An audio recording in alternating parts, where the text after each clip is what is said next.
بسم اللہ الرحمن الرحیم۔ السلام علیکم پیارے دوستو۔ ایک مرتبہ حضرت شیخ عبد القادر جیلانی المعروف حضرت غوث اعظم رحمۃ اللہ علیہ دریا کی طرف تشریف لے گئے۔ وہاں ایک 90 سال کی بڑھیا کو دیکھا جو زاروں قطار رو رہی تھی۔ ایک مرید نے آپ کی بارگاہ میں عرض کیا، اے مرشد، اس ضعیفہ کا اکلوتا بیٹا تھا، بیچاری نے اس کی شادی رچائی۔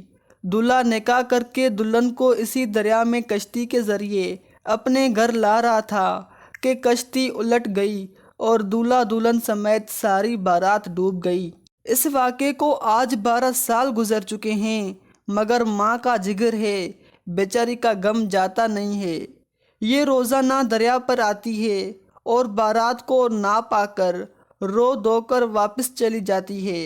غوث اعظم رحمۃ اللہ علیہ کو اس ضعیفہ پر بہت ترس آیا۔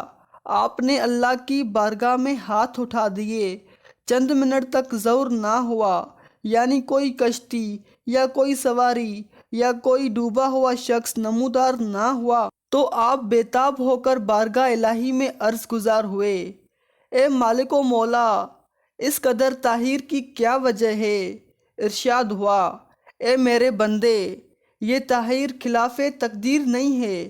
ہم چاہتے ایک حکم سے تمام آسمان و زمین پیدا کر سکتے، مگر حکمت کی تحت 6 دن میں پیدا کیے۔ بارات کو ڈوبے ہوئے 12 سال گزر چکے ہیں، اب نہ وہ کشتی باقی رہی نہ ہی اس کی کوئی سواری۔ انسان کا گوشت وغیرہ بھی دریائی جانور کھا چکے ہیں۔ ریزہ ریزہ کو اجزائی جسم میں اکٹھا کروا کر دوبارہ زندگی کے مرحلے میں داخل کر دیا ہے۔ اب ان کی آمد کا وقت ہے۔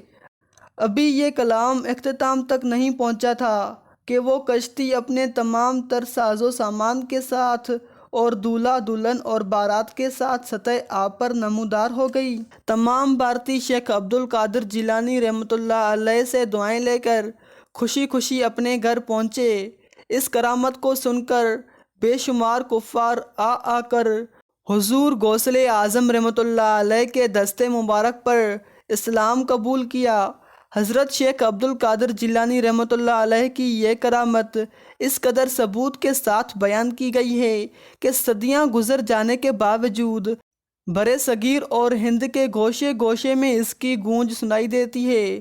اللہ تبارک و تعالیٰ کی بارگاہ میں دعا ہے کہ اللہ تبارک و تعالیٰ ہمیں اولیاء کرام کا ادب و احترام کرنے کی توفیق عطا فرمائے اور ان کے نقش قدم پر چلنے کی توفیق عطا فرمائے۔ آمین۔